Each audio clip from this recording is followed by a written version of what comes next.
D&D has hit us with 2 new books, The Forgotten Realms, Heroes of Faerun, and Adventures in Faerun. The player-centric Heroes includes 8 new subclasses, and they're all focused on magic. Hey there, adventurers. I'm Judd, and this is Short Rest Studios, where we believe fun builds community. D&D has taken us back to the Forgotten Realms again with 2 actually exciting new books, and one of them is for players.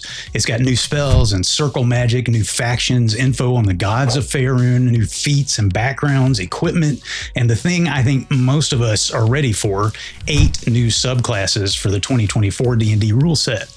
The new subclasses genuinely sound like strong additions to the game, but it looks like they lean so heavily on magic that those of us like me who love martial classes might feel left out in the cold. We're going to look at the good and the bad and stick around to the end for what really makes this book worthwhile for martial players. Before we jump in, I'd love to know what you're most excited about in these new books. Drop it in the comments. First, what are those new subclasses? You've got the College of the Moon Bard and the Knowledge Domain Cleric. Fighter gets the Banneret subclass, while Paladin gets the Oath of the Noble Genies. There's the Winter Walker Ranger, the Scion of the Three Rogue, the Spellfire Sorcerer, and the Bladesinger Wizard. The good. Some of these new subclasses have some really cool abilities that a lot of players are going to have fun with. The College of the Moon Bard draws from the Fey magic of the Moonshae Isles. This allows them to do things like turn invisible and teleport, or when they restore hit points to another creature with a spell, they can use their bardic inspiration to increase the number of hit points they restore. They can learn a druidic cantrip at level 3, and at level 6, they always have the Moonbeam spell prepared and can heal allies with it whenever another creature takes damage. At level 14, they can share their invisibility/teleportation ability with allies or boost their hit point restoration. The Oath of the Noble Genies Paladin reveres the forces of the elemental planes and draws power from the 4 different types of genies. For example, after casting Divine Smite, a Noble Genies Paladin can use Genie's Escape to teleport and take a semi-incorporeal form, or cause an extra 2d4 fire damage to 2 enemies with Afridi's Fury. At level 15, they can use a reaction to reduce the damage from an attack against them by half. If they manage to get to level 20, they can fly, or they can use a reaction to allow themselves or an ally to re-roll a d20 test. That's pretty cool, and the flavor is very non-Western, which is also cool. Then there's the Winter Walker Ranger. They hone their skills in the frozen wilds of places like Icewind Dale. These rangers are well-versed in paranormal phenomena like latent netherese magic and the threat of Underdark invaders. At 3rd level, when they attack with a weapon, they can deal an extra 1d4 cold damage, and their Hunter's Mark gets an ice-themed upgrade. They also get spells like Ice Knife, Ice Storm, and Cone of Cold, among others. At level 7, they can heal allies with their Fortifying Soul feature. At 11, they can use a reaction to stun a creature who hits them. At level 15, when they cast Hunter's Mark, they transform into a ghostly, snowy form. In that form, they have immunity to cold damage, and any creature of their choice within 15 feet takes cold damage. Plus, they're partially incorporeal. Again, interesting abilities and flavor. The Scion of the Three Rogue is a gruesome agent of malice who draws power from a group of 3 evil gods. At level 3, they gain the ability to teleport during combat. They also get, depending on which of those gods they choose to swear allegiance to, resistance to psychic, poison, or necrotic damage, and one of 3 cantrips: Minor Illusion, Blade Ward, or Chill Touch. At level 9, they gain the ability to give a creature the Frightened condition with their Cunning Strike. At 13, they get the Aura of Malevolence. At the start of each of the rogue's turns, creatures they choose within 10 feet take damage equal to the rogue's intelligence modifier, because they're so scary. At level 17, when they roll sneak attack damage, they can treat a 1 or 2 as a 3. Before we get to the bad, I want to invite you to join the Adventurers Guild at patreon.com/shortreststudios, or by hitting the join button right under this video. As thanks for your support, you get access to a members-only Discord channel. Every month, there's a live stream hang with me and a free 5e and Dungeon Crawl Classics compatible magic item.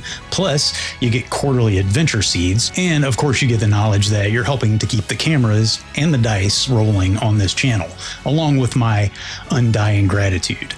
Visit patreon.com/shortreststudios or hit the join button to support this channel. And now, here's the bad. I'm going to start this section with a strong subclass, but it's one that also illustrates what I think is the biggest weakness with Heroes of Faerun. The Bladesinger Wizard practices magic that incorporates swordplay. At level 3, they get the Blade Song feature, which gives them an AC bonus, increases their speed, allows them to use intelligence for weapon attacks instead of strength or dex, and boosts their ability to concentrate. Unfortunately, in a bit of a nerf from the previous version, this feature doesn't work if they're wearing armor. They also get proficiency with all one-handed melee martial weapons. At level 6, they get an extra attack, but this one is a cantrip. At level 10, the Blade Song feature gets an upgrade, allowing the Bladesinger to use a reaction to reduce damage they take. And at 14, they get the Song of Victory feature, allowing them to make a weapon attack as a bonus action after casting a spell as an action. That's kind of cool. Like I said, this really sounds like a fun subclass, but the issue is this. I think we all recognize the power gap between martial and caster classes. In a lot of ways, casters have a huge advantage in D&D. At low levels, martials do okay, but as everyone levels up, the casters get more and more powerful combat spells, many of which always hit, to the point that, say, your Barbarian doesn't have a lot to do except hang around and take damage until the wizard can cast Fireball. And I don't think the designers at Wizards of the Coast are ignorant of this. The problem is, as I see it, their solution seems to be to turn everyone into a half caster. Rather than giving fighters combat skills that make them more powerful, let's just give them more magic options. Actually, fighter may be a bad example in this case. In an Unearthed Arcana playtest a while back, we got the Purple Dragon Knight, a fighter subclass we've had before. The UA version, though, had an Amethyst Dragon Companion, not something a Purple Dragon Knight ever had in the past. A lot of folks were understandably excited about this update, but instead, in Heroes of Faerun, we get the Banneret Fighter, which is basically the same as the old school Purple Dragon Knight and is also a subclass we've had before. It's kind of a support position that can share their second wind with allies, give them advantage on D20 tests, and give them additional attacks or the ability to avoid opportunity attacks when they use their action surge. Honestly, the Banneret Fighter was pretty bland back in the day with basic features and very little flavor. And with weak features like the level 15 Shared Resilience and the level 18 Inspiring Commander, it looks like while it's got some helpful features, it remains underwhelming. We get no Barbarian or Monk subclasses. And as good as the Scion of the Three Rogues sounds, it just seems like a really odd choice to create another magical rogue subclass when we already have Arcane Trickster and Soul Knife. And again, the Winter Walker Ranger sounds fun, but it also sounds less like a ranger and more like some kind of weird ghost druid. It sort of feels like in order to put classes on an even footing, WotC will eventually turn them all into magic wielders. Why don't we just all play wizards? But there are still a couple of reasons for martials to have hope. The first one is something we already have. 2024 D&D has already given us stuff like weapon mastery. Every weapon in the 2024 Player's Handbook has a mastery property in addition to its regular properties. If it meets the requirements for your class, you can learn its mastery property and use it in combat. Rogues, Rangers, and Paladins can learn 2 mastery properties at a time. Barbarians and Fighters start with 2 and 3 respectively and can eventually access more. You're also not stuck with only the masteries you start with. If you pick up a new weapon during your travels, you can take a long rest to swap out one of your mastery choices. But we're talking about Heroes of Faerun here, and the book gives us 34 new feats. Let's look at some origin feats. The Lord's Alliance feat lets you give another player heroic inspiration when you make a critical hit and gives you advantage on your next attack roll when an ally takes damage.